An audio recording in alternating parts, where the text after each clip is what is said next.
Taurus, I'm Anisha. To know more about my work, you may visit my website www.tarotbyanisha.com. For those of you who are seeking deeper clarity, be it in your love lives or your career, for a personal consultation, you may write to me at tarotbyanisha@gmail.com.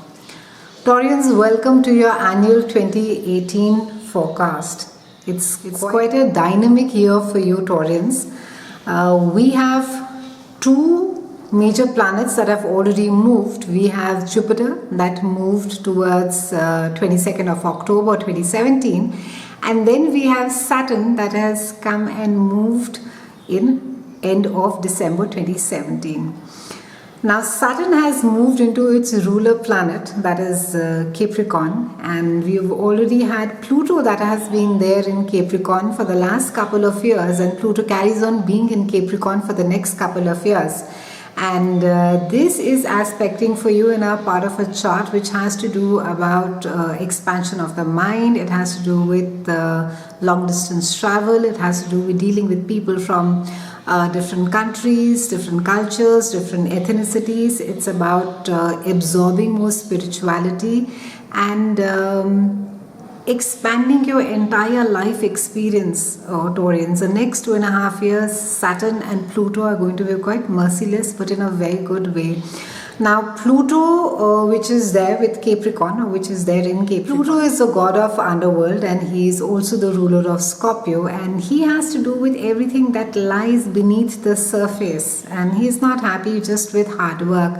Pluto is also associated with regeneration. It's all about rebirth. It's about healing. It's also about bringing things literally to the bottomless pit, I would say, and then emerging and then growing and building yourself up from there. So Pluto is besides just being interested in hard work, which Saturn is, Pluto is responsible more for really what lies beneath the surface. And on the negative bit of it, Pluto is associated with too much of power hunger and excessive need to control others, or be in a space where you are constantly monitoring or breathing down everybody's neck. Now the interesting thing is, because this is in your house of, and it's quite a contrast, it's in your house of expansiveness, it's in your house of spirituality. Pluto is really going to make you go deeper and look at your own belief system as to what is it that you really feel and then act. Now with both the combination of Pluto identifying and with Saturn being there to hard work, I think it's a beautiful time to be not just reworking on patterns and things which may have to do with your expansiveness of the mind, whether it is collaborating and working with others, or whether it is sharing of yourself with others where power struggles have been concerned, or whether you have felt victimized and said that, oh, I'm the always one who's bringing so much on the table and I always get the short end of the stick. This is a time, it's a wonderful time to change patterns, to heal, because once you recognize and the coin gets flipped, you're able to actually see, of course, if you allow it to. For a lot of us, we can quite happy live into oblivion and say, it's quite alright, I really don't need it. But this is a time where the next 2.5 years, it's a wonderful time to be looking at your belief system on the different layers that have got formed on you, Taurian, whether they have been due to the conditions or situations that you have been, and you have been forced to behave in a certain way, whether to protect yourself or be in a whatever way to survive. But this is a time to unravel. This is a time to be let your vulnerability show through, let that warmth show through. So don't be scared of working hard, and don't shy away from it saying that I don't need it, and I'm quite alright the way that I am. It's also a time where, in fact, a lot of you can deepen your spiritual path, and you can You can even, a lot of you will be traveling, in fact, out of the country for work purposes, and you will be dealing with people from different countries, different cultures. So there could be a lot of exchange of ideas, of learning and then imbibing them in your workplace. On Jan 31st, we have a lunar eclipse that is there in Leo, and this is happening in your house of home. It's a house which you share your space with others, and it is also the house of Cancer, which rules your mother. Now, it's something is coming to an end as far as your home is concerned. It can be that either a certain situation at home, whether it could be in certain cases be even selling off of a house, or you're shifting homes, or maybe a decision regarding someone. It could be maybe someone with whom you share the home space, it gets done. Maybe a child is moving out of home during this time, or maybe you are taking a decision to be working more from home during this time, or in certain cases it can be that you just finish a renovating project at home. You've just finished doing it. But for a lot of you, it may have to do something with your mother. It may be that maybe an issue that has been recurring sort of gets put to rest during this time. On February 15th, we have a solar eclipse that is there in your house of career, reputation, and how it is that you want the world to view you. And this is opening up a window for you as far as your work is concerned. I think mid-Feb is quite beautifully lit up. It's a time of accolades. It's a time of recognition. For some of you, the portfolio gets expanded. For some of you, you get recognized for your hard work, and you could find yourself basking in all the attention of, and even in certain cases there will be like a salary hike, or there will be kind of a bonus that will come to you. For some of you, it can mean moving on to a new project, that you will get assigned to something really wonderful and nice. On May 16th, we have Uranus, and he's a wild boy of astrology, absolutely uncontrollable, unpredictable, extremely dynamic, very inspiring, but can be destructive as well, because one doesn't know which way the Uranian energy is going to move.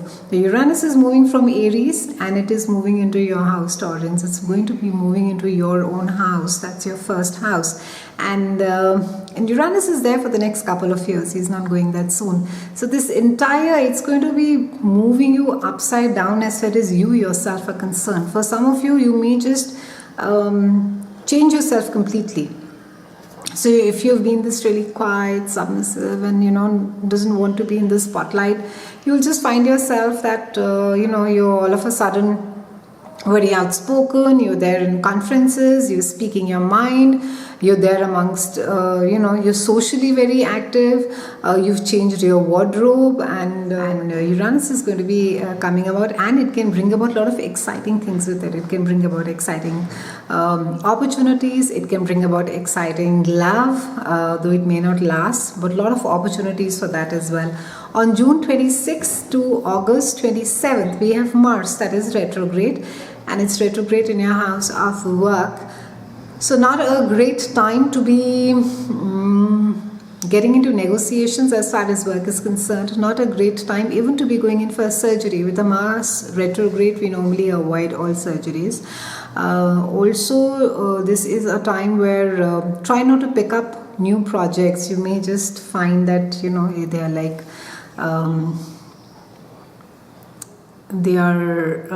the projects are too large to manage, so it could just get a bit too much for you to swallow. On the July 12th, we have a new moon that is there in your house of siblings. It's there in your house of communication and short distance travel. So opportunity again, maybe there could be a reunion that you're expecting with your siblings. It could be that one of your siblings needs your help or your guidance.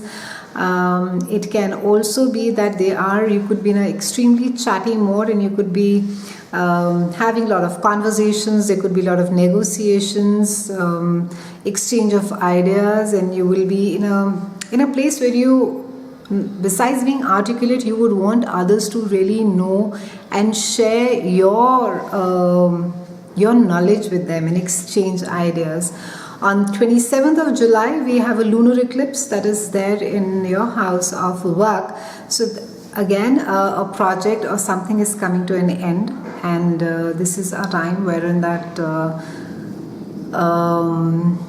it could be a sense of, for some of you, it may mean that you're leaving jobs, that you're switching jobs. For some of you, you could be moving to maybe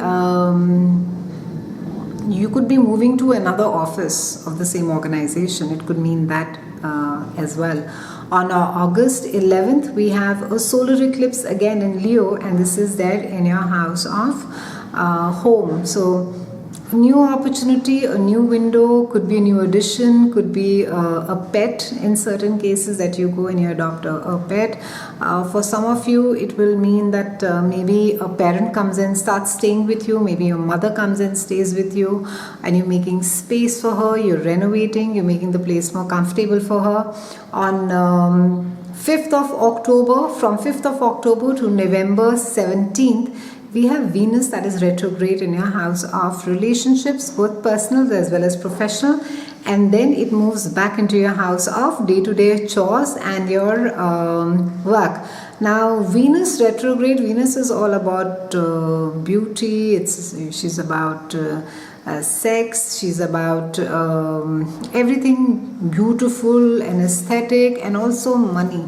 So October and November, I would suggest these 2 months, don't get into buying heavy ticket items. Not a great time to be doing any kind of any beautification exercise, and try not to shop also. These are really expensive stuff. You can go and do your small shopping, but try not to invest into, you know, some big piece of jewelry or a really one designer piece which you can really regret later and say that I don't know why I even bought it, and be stuck with it. So now that's like really horrible. Try also avoiding investing money in property during this time. Wait for the Venus retrograde to get over, simply because you may just find something more beautiful after the retrograde is over. And it's specifically, it is there in your house of relationships. So not a great time to be getting married, not a great time to be making tall promises, for sure. Also, simply because there could be something that you could be missing out during this part. And when the retrograde moves back to your house of work, that is a time wherein that you will feel maybe either your work environment is not so conducive, or maybe there's something that you want to change over there. But this is like just for a 2-month period, because we also have Saturn and Pluto that are there, and there is like enough of work that needs to get done on self.